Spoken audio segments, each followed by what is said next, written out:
From 1985 to 1995, this was the decade of the cyborgs. Everything was robo this, or cyber that. And of course, within this mix you have this movie, a cyborg werewolf. What else?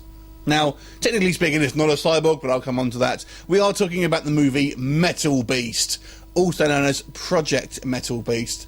And this one is directed by Alessandro De Gaetano, who also co-wrote this. Probably butchered that name. There you go. And stars Kim Delaney, Barry Bostwick, and Kane Hodder as the METALBEAST himself. Now, the story here basically initially takes place in 1974. We have this kind of this shady government operation trying to get a sample of werewolf blood for basically to use kind of like as a weapon.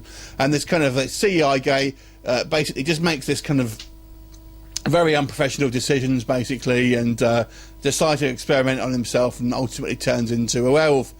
Cut to 20 years later, he's been frozen in this kind of cryogenic sort of chamber by his boss, and this new sort of group of scientists developing a kind of synthetic skin replacement, which is kind of made of a metal alloy, so it's kind of like armour.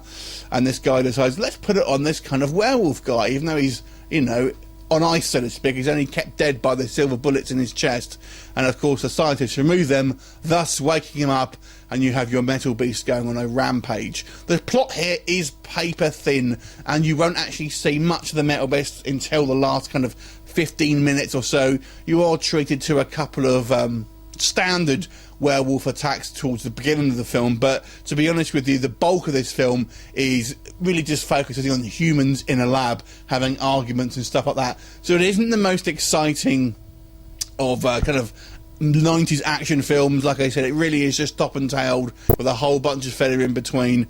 The cast isn't too bad, I have to say, but they do kind of act like your sort of typical 90s straight-to-video kind of fare, but it's not a bad cast. I have seen worse acting. What I didn't like about this is the way some of the characters were depicted. They just seemed very unprofessional, and just didn't seem like they would be acting in this kind of capacity, be they government workers, scientists, you know, CIA, whatever. It just seems very kind of, even for the kind of the mid-90s, it just seemed super cheesy. The other criticism you have here is the actual effects. They're actually a mixed bag.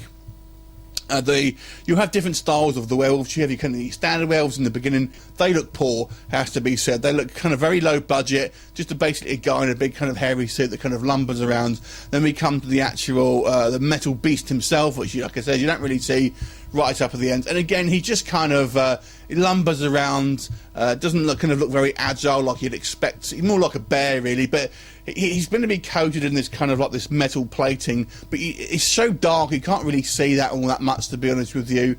It really defeats the object. You don't really get much extra for having this kind of like this extra layer added to a werewolf. The only advantage that he has, really, he's a little bit more resistant, but we don't ever really get to see much of what he actually does. Technically speaking, he's not actually a cyborg. He's not like a part machine, but I'm still counting it as a kind of, because it still falls in that category, if you ask me. Now, like I said, it's pretty forgettable. It's an interesting concept, and if you like your cheesy 90s action films, then you may want to check it out. But although it's somewhat of a fun concept, bit of a wasted opportunity, really just kind of run-of-the-mill, pretty forgettable. I'm going to give this movie a 5 out of 10. Have you seen it? What did you think of it? Leave me a comment, and I will look forward to seeing you next time. Bye for now.